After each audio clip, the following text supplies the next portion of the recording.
La Bible en un an, le 20 août. Le livre de Jérémie, chapitre 48, verset 1 au chapitre 49, verset 22. Le livre des psaumes, chapitre 37, verset 1 à 11. Le livre des proverbes, chapitre 21, versets 13 et 14. La première épître aux Corinthiens, chapitre 9, versets 1 à 27.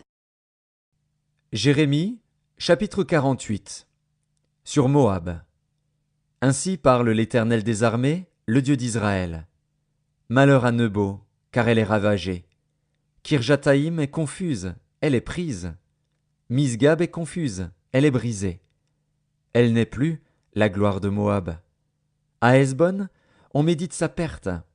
Allons, exterminons-le du milieu des nations. Toi aussi, Madmen, tu seras détruite. L'épée marche derrière toi. Des cris partent des Coronaïm. C'est un ravage, c'est une grande détresse. Moab est brisé. Les petits font entendre leurs cris. Car on répand des pleurs à la montée de l'Ushite, et des cris de détresse retentissent à la descente de Choronaïm. Fuyez, sauvez votre vie, et soyez comme un misérable dans le désert. Car, parce que tu t'es confié dans tes œuvres et dans tes trésors, toi aussi, tu seras pris.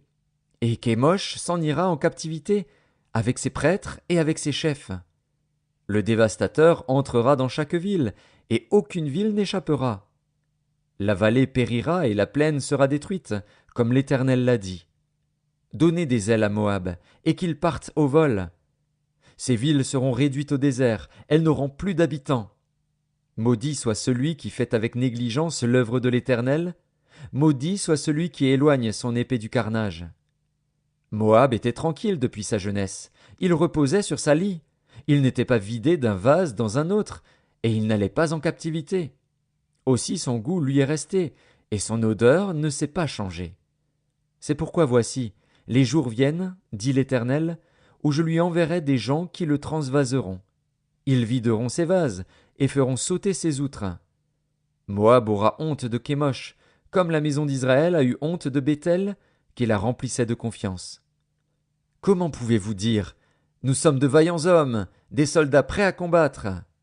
Moab est ravagé, ses villes montent en fumée, l'élite de sa jeunesse est égorgée, dit le roi, dont l'Éternel des armées est le nom. La ruine de Moab est près d'arriver, son malheur vient en grande hâte. Lamentez-vous sur lui, vous tous qui l'environnez, vous tous qui connaissez son nom. Dites, comment ce sceptre puissant a-t-il été brisé, ce bâton majestueux? Descends du séjour de la gloire, assieds-toi sur la terre desséchée, habitante, fille de Dibon.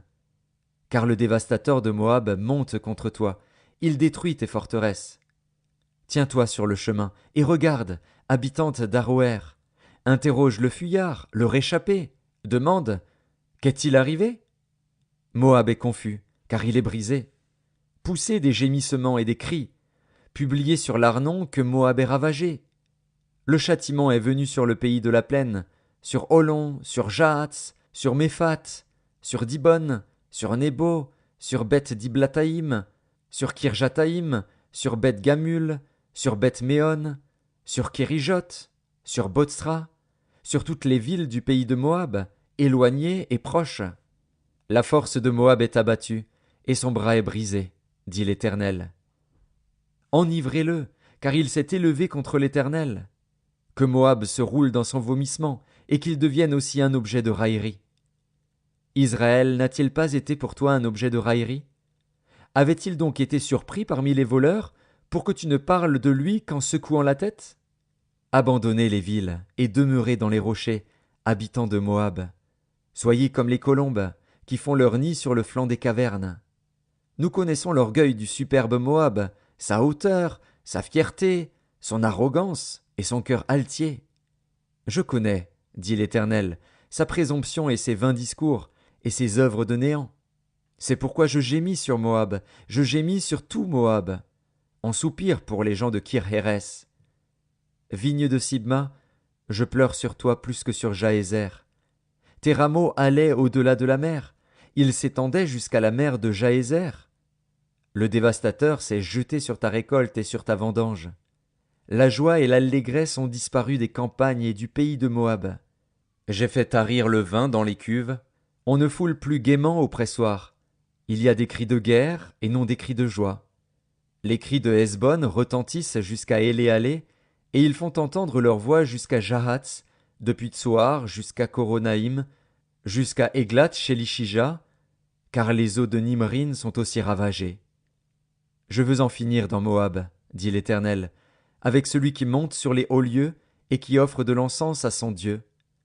Aussi mon cœur gémit comme une flûte sur Moab, mon cœur gémit comme une flûte sur les gens de Kir-Hérès, parce que tous les biens qu'ils ont amassés sont perdus.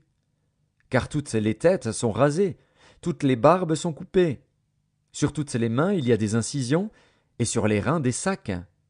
Sur tous les toits de Moab et dans ses places, ce ne sont que lamentations, parce que j'ai brisé Moab comme un vase qui n'a pas de prix, dit l'Éternel. Comme il est brisé! Poussez des gémissements! Comme Moab tourne honteusement le dos! Moab devient un objet de raillerie et d'effroi pour tous ceux qui l'environnent. Car ainsi parle l'Éternel. Voici, il vole comme l'aigle, et il étend ses ailes sur Moab. Kérijot est prise, les forteresses sont emportées, et le cœur des héros de Moab est en ce jour comme le cœur d'une femme en travail. Moab sera exterminé. Il cessera d'être un peuple, car il s'est élevé contre l'Éternel.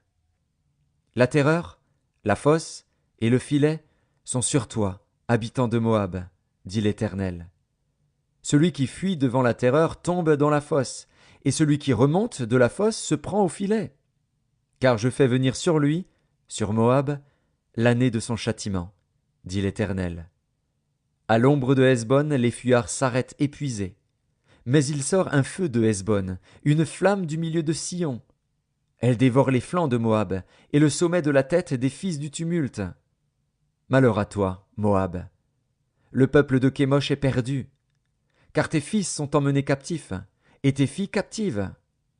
Mais je ramènerai les captifs de Moab, dans la suite des temps, dit l'Éternel. Tel est le jugement sur Moab. Jérémie, chapitre 49. Sur les enfants d'Ammon.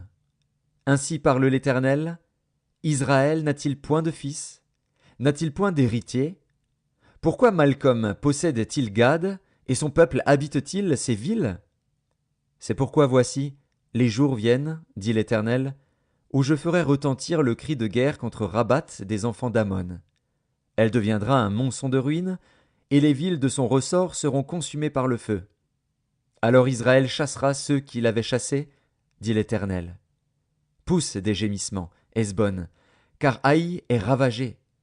Poussez des cris, filles de Rabat, revêtez-vous de sacs, lamentez-vous, et courez çà et là le long des murailles. Car Malcolm s'en va en captivité, avec ses prêtres et avec ses chefs. Pourquoi te glorifies-tu de tes valets?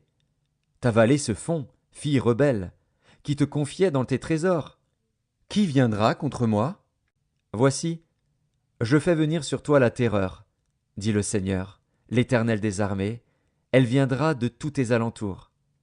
Chacun de vous sera chassé devant soi, et nul ne ralliera les fuyards. Mais après cela, je ramènerai les captifs des enfants d'Ammon, dit l'Éternel. Sur Édom, ainsi parle l'Éternel des armées, n'y a-t-il plus de sagesse dans Théman? La prudence a-t-elle disparu chez les hommes intelligents? Leur sagesse s'est-elle évanouie? Fuyez, tournez le dos, retirez-vous dans les cavernes, habitants de Dedon. Car je fais venir le malheur sur Ésaü, le temps de son châtiment. Si des vendangeurs viennent chez toi, ne laissent-ils rien à grappiller? Si des voleurs viennent de nuit, ils ne dévastent que ce qu'ils peuvent. Mais moi, je dépouillerai Ésaü, je découvrirai ses retraites, il ne pourra se cacher. Ses enfants, ses frères, ses voisins, périront, et il ne sera plus. Laisse tes orphelins, je les ferai vivre, et que tes veuves se confient en moi. Car ainsi parle l'Éternel, voici, ceux qui ne devaient pas boire la coupe la boiront. Et toi, tu resterais impuni. Tu ne resteras pas impuni, tu la boiras. Car je le jure par moi-même, dit l'Éternel, Botsra sera un objet de désolation, d'opprobre, de dévastation et de malédiction, et toutes ces villes deviendront des ruines éternelles. J'ai appris de l'Éternel une nouvelle, et un messager a été envoyé parmi les nations. Assemblez-vous, et marchez contre elles. Levez-vous pour la guerre. Car voici, je te rendrai petit parmi les nations, méprisé parmi les hommes. Ta présomption, l'orgueil de ton cœur t'a égaré, toi qui habites le creux des rochers, et qui occupes le sommet des collines. Quand tu placerais ton nid aussi haut que celui de l'aigle, je t'en précipiterai, dit l'Éternel. Édom sera un objet de désolation. Tous ceux qui passeront près de lui seront dans l'étonnement et siffleront sur toutes ses plaies. Comme Sodome et Gomorrhe et les villes voisines, qui furent détruites, dit l'Éternel, il ne sera plus habité, il ne sera le séjour d'aucun homme. Voici, tel qu'un lion, il monte des rives orgueilleuses du Jourdain contre la demeure forte. Soudain j'en ferai fuir Édom, et j'établirai sur elle celui que j'ai choisi. Car qui est semblable à moi? Qui me donnera des ordres? Et quel est le chef qui me résistera? C'est pourquoi écoutez la résolution que l'Éternel a prise contre Édom, et les desseins qu'il a conçus contre les habitants de Théman. Certainement on les traînera comme de faibles brebis, certainement on ravagera leur demeure. Au bruit de leur chute, la terre tremble. Leur cri se fait entendre jusqu'à la mer Rouge. Voici, comme l'aigle, il s'avance, il vole, il étend ses ailes sur Botsra, et le cœur des héros d'Édom est en ce jour comme le cœur d'une femme en travail. Psaume 37 de David. Ne t'irrite pas contre les méchants, n'envie pas ceux qui font le mal, car ils sont fauchés aussi vite que l'herbe, ils se flétrissent comme le gazon vert. Confie-toi en l'Éternel et pratique le bien, et le pays pour demeure et la fidélité pour pâture. Fais de l'Éternel tes délices, et il te donnera ce que ton cœur désire. Recommande ton sort à l'Éternel, mets en lui ta confiance, et il agira. Il fera paraître ta justice comme la lumière, et ton droit comme le soleil à son midi. Garde le silence devant l'Éternel et espère en lui. Ne t'irrite pas contre celui qui réussit dans ses voies, contre l'homme qui vient à bout de ses mauvais desseins. Laisse la colère, abandonne la fureur, ne t'irrite pas, ce serait mal faire, car les méchants seront retranchés et ceux qui espèrent en l'Éternel posséderont le pays. Encore un peu de temps et le méchant n'est plus. Tu regardes le lieu où il était et il a disparu. Les misérables possèdent le pays et ils jouissent abondamment de la paix. Livre des Proverbes, chapitre 21. Celui qui ferme son oreille au cri du pauvre criera lui-même et n'aura point de réponse. Un don fait en secret apaise la colère, et un présent fait en cachette calme une fureur violente. Épître de Paul aux Corinthiens, chapitre 9. Ne suis-je pas libre? Ne suis-je pas apôtre? N'ai-je pas vu Jésus notre Seigneur? N'êtes-vous pas mon œuvre dans le Seigneur? Si pour d'autres je ne suis pas apôtre, je le suis au moins pour vous, car vous êtes le sceau de mon apostolat dans le Seigneur. C'est là ma défense contre ceux qui m'accusent. N'avons-nous pas le droit de manger et de boire? N'avons-nous pas le droit de mener avec nous une sœur qui soit notre femme, comme font les autres apôtres, et les frères du Seigneur, et Céphas? Ou bien est-ce que moi seul et Barnabas, nous n'avons pas le droit de ne point travailler? Qui jamais fait le service militaire à ses propres frais? Qui est-ce qui plante une vigne et n'en mange pas le fruit? Qui est-ce qui fait paître un troupeau et ne se nourrit pas du lait du troupeau? Ces choses que je dis n'existent-elles que dans les usages des hommes? La loi ne les dit-elle pas aussi? Car il est écrit dans la loi de Moïse, « Tu n'emmuselleras point le bœuf quand il foule le grain. » Dieu se met-il en peine des bœufs? Ou parle-t-il uniquement à cause de nous? Oui, c'est à cause de nous qu'il a été écrit que celui qui laboure doit labourer avec espérance, et celui qui foule le grain, fouler avec espérance d'y avoir part. Si nous avons semé parmi vous les biens spirituels, est-ce une grosse affaire si nous moissonnons vos biens temporels? Si d'autres jouissent de ce droit sur nous, n'est-ce pas plutôt à nous d'en jouir? Mais nous n'avons point usé de ce droit, au contraire. Nous souffrons tout, afin de ne pas créer d'obstacles à l'évangile de Christ. Ne savez-vous pas que ceux qui remplissent les fonctions sacrées sont nourris par le temple, que ceux qui servent à l'autel ont part à l'autel? De même aussi, le Seigneur a ordonné à ceux qui annoncent l'Évangile de vivre de l'Évangile. Pour moi, je n'ai usé d'aucun de ces droits, et ce n'est pas afin de les réclamer en ma faveur que j'écris ainsi, car j'aimerais mieux mourir que de me laisser enlever ce sujet de gloire. Si j'annonce l'Évangile, ce n'est pas pour moi un sujet de gloire, car la nécessité m'en est imposée, et malheur à moi si je n'annonce pas l'Évangile. Si je le fais de bon cœur, j'en ai la récompense, mais si je le fais malgré moi, c'est une charge qui m'est confiée. Quelle est donc ma récompense? C'est d'offrir gratuitement l'Évangile que j'annonce, sans user de mon droit de prédicateur de l'Évangile. Car bien que je sois libre à l'égard de tous, je me suis rendu le serviteur de tous, afin de gagner le plus grand nombre. Avec les Juifs, j'ai été comme Juif, afin de gagner les Juifs. Avec ceux qui sont sous la loi, comme sous la loi, quoique je ne sois pas moi-même sous la loi, afin de gagner ceux qui sont sous la loi. Avec ceux qui sont sans loi, comme sans loi, quoique je ne sois point sans la loi de Dieu, étant sous la loi de Christ, afin de gagner ceux qui sont sans loi. J'ai été faible avec les faibles, afin de gagner les faibles.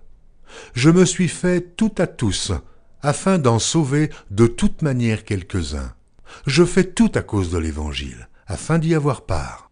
Ne savez-vous pas que ceux qui courent dans le stade courent tous, mais qu'un seul remporte le prix? Courez de manière à le remporter. Tous ceux qui combattent s'imposent toute espèce d'abstinence, et ils le font pour obtenir une couronne corruptible, mais nous, faisons-le pour une couronne incorruptible. Moi donc, je cours, non pas comme à l'aventure, je frappe, non pas comme battant l'air, mais je traite durement mon corps, et je le tiens assujetti, de peur d'être moi-même rejeté, après avoir prêché aux autres.